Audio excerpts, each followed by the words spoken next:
Welcome to my channel, The Divine Connection with Shiva and Krishna. Om Sri Ganeshaya Namaha, Om Sri Gurubhyo Namaha. Vagarthaviva Sampraktau, Vagartha Pratipattaye, Jagataha Pitarau Vande Parvati Parameshwarau. ఈ సమస్త విశ్వము శివశక్త్యాత్మకమే. అణువు నుండి బ్రహ్మాండం వరకు ప్రతి దానిలోని అర్ధనారీశ్వర తత్వమే ఇమిడి ఉంది. పరమేశ్వరుడు అలాంటి దివ్యమైన అర్ధనారీశ్వర స్వరూపంలో మొట్టమొదటిగా ఎవరికి ఎప్పుడు ఏ సందర్భంలో దర్శనమిచ్చారు? అసలు ఈ అర్ధనారీశ్వర రూపం యొక్క అంతరార్థం ఏమై ఉంటుందో ఇప్పుడు తెలుసుకుందామా? సృష్టి ఆది యందు జరిగిన వృత్తాంతం ఇది. సృష్టి ఆది యందు పరమేశ్వర సంకల్పం చేత బ్రహ్మదేవుడు రజోగుణ నియామకుడై సృష్టి చేయటానికి సిద్ధపడ్డాడు. ఆ విధంగా సిద్ధపడ్డ బ్రహ్మగారు ముందుగా మానసీ సృష్టి చేయటం మొదలుపెట్టారు. ముందుగా బ్రహ్మ సనక సనందన సనాతన సనత్కుమారులను మానసపుత్రులుగా సృష్టించాడు. వారిని సృష్టి కార్యంలో తనకు సహకరించమని అడగగా వారు తపోన్ముఖులై సృష్టి కార్యాన్ని తిరస్కరిస్తూ నివృత్తి మార్గాన్ని అవలంబించి వెళ్ళిపోయారు. ఆ తరువాత బ్రహ్మ ద్వారా సృజించబడ్డ నారదుడు కూడా విష్ణుభక్తి పరాయణుడై సృష్టి కార్యానికి విముఖత చూపించాడు. అటు పిమ్మట తిరిగి బ్రహ్మదేవుడు వశిష్ఠ మరీచి అంగీరసాదులైన మహర్షులను ప్రజాపతులను సృజించాడు. వారిని సృష్టిని వ్యాప్తి చెయ్యమని ఆదేశించాడు. దానికి వారు తప్పక చేస్తాము తండ్రి, కానీ మేము సృష్టిని ఎలా విస్తరించాలి, అసలు మేము ఏమి చెయ్యాలి అని అడిగారు. దానికి బ్రహ్మ తన మనసులో నేను ఇప్పటి వరకు కేవలం మానసిక సృష్టి మాత్రమే చెయ్యగలిగాను, కానీ అలా కాకుండా ఈ సృష్టి తనంతట తానే విస్తరించాలి అంటే నేను ఏమి చెయ్యాలి, అలా విస్తరించడానికి అనువైన పద్ధతి ఏంటి అని ఆలోచించసాగాడు. ఇక మీదట ఈ సృష్టి కార్యాన్ని ఏ విధంగా కొనసాగించాలో అర్థం కాక బ్రహ్మదేవుడు తనకి కూడా మూలమైన పరబ్రహ్మని ధ్యానించ సంకల్పించుకున్నాడు. పరమేశ్వరుని యొక్క శబ్దస్వరూపమైన ఓంకారాన్ని తన భ్రూమధ్య స్థానంలో ధ్యానించటం మొదలుపెట్టాడు బ్రహ్మ. త్రిమూర్త్యాత్మకమైనది ఈ ఓంకారం. అలాంటి ఓంకారాన్ని ధ్యానించగానే ఆ శబ్దస్వరూపమైన ఓంకారము ఒక అద్భుత కాంతిపుంజమై ఎదురుగా గోచరించింది. అలా గోచరించిన కాంతిపుంజాన్నే లింగం అంటారు. అదే జ్యోతిర్లింగం.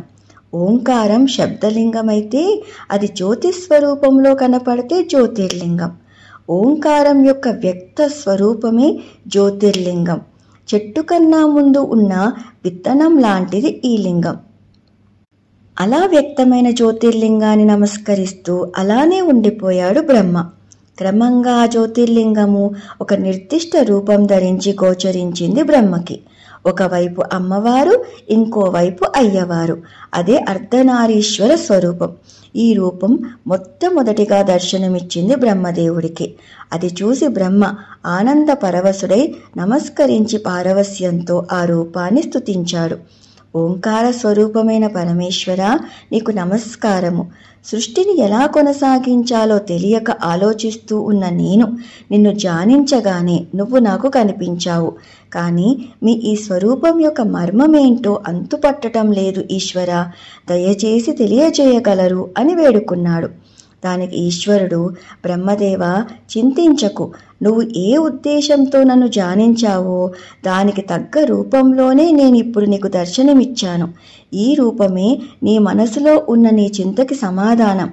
ఇక మీదట ఈ సృష్టి తనంతట తానుగా విస్తరించటానికి నీ మానసిక సృష్టి సరిపోదు. అది కేవలం మిథున సృష్టి ద్వారానే సాధ్యమవుతుంది.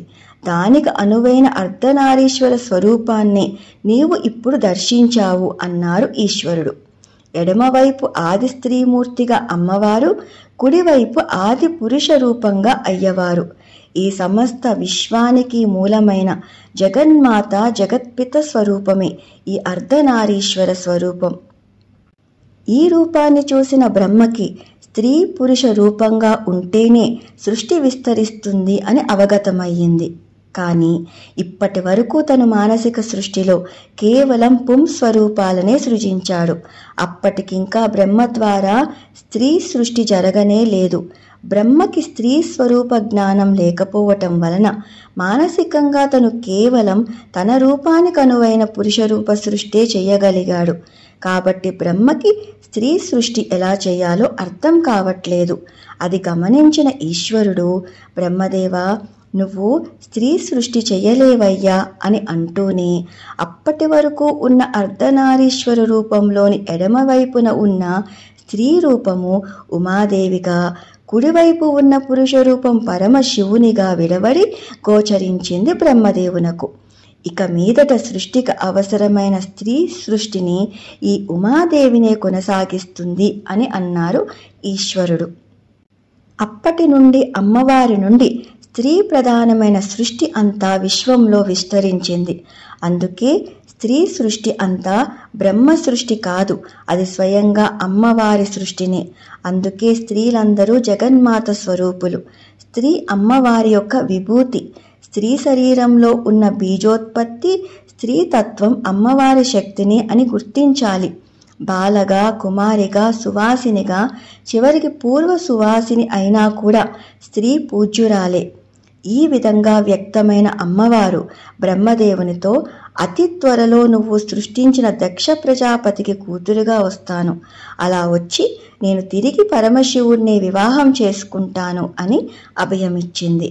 ఈ విధంగా సృష్టి విస్తరించటానికి పరమాత్మ అర్ధనారీశ్వర రూపంలో మొదటిగా దర్శనమిచ్చింది బ్రహ్మదేవునికి.